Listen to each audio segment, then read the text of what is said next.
Ten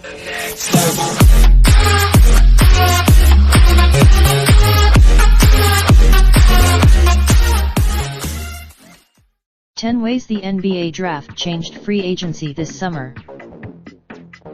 Around the association Thursday night in Brooklyn. More so than ever, some teams set themselves up well to go after big-name players.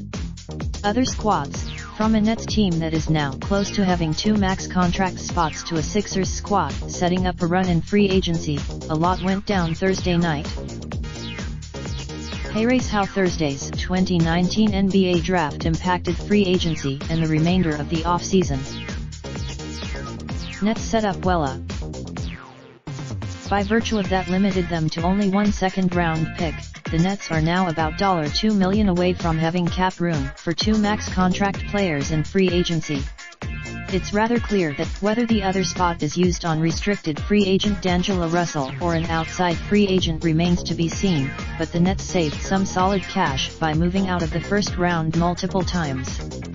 Let's see if it worked. Pelicans could still trade Lonzo Ball.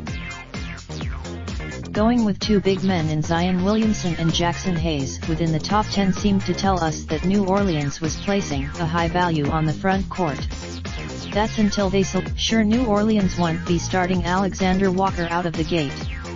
But it could tell us that Warriors are not punting on 2019-20 season. Despite the pending free agency end, Golden State's draft on Thursday night suggests that the 5-time defending Western Conference champs are not punting on next season. The Warriors surprised many by taking Michigan guard Jordan Poole 28th overall. He's a pro-ready. Sixers setting up run for free agency. By moving Jonathan Simmons on a second-round pick to Washington for cash, Philadelphia saved just $1 million against the cap. That's a small fig. The Sixers entered Thursday's draft with 5 picks and came away with just 2 players. We're still openly. Aaron Baines trade frees up room for Celtics. Celtics general manager Danny Ainge had a somewhat tough go at it during the draft.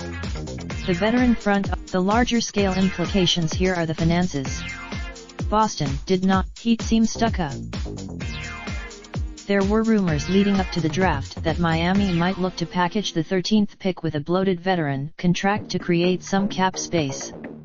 The idea was simple. None of this came to fruition.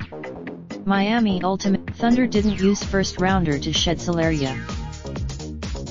In the days leading up the draft, suggestions were that Oklahoma City might look to use its first-round pick 21st overall for luxury tax purposes. One name bandied. More importantly, moving one of these veteran contracts would have helped Oklahoma City add a third option behind Russell Westbrook and Paul George. It never came to Suns will look veteran point guard Rudia. Phoenix's decision to ahead of the draft was intriguing. The team gave Indy, while Phoenix did end up nabbing former Virginia point guard Ty Jerome in a trade with Boston later in the first round. It's evident that general manager James Jones and co. are targeting a veteran point guard. One now has to Bucks keying in on re-signing veteran Correa. Even before the draft started, 2 years of Tony Snell's contract $24 million for John Lewis, expiring deal $9.5 million. The Bucks' while seemingly minor, a move of this ilk will help the Bucks potentially retain key free agents such as Malcolm Brogdon, Chris Middleton, and Brook Lopez. In particular, the Kawhi Leonard dynamica.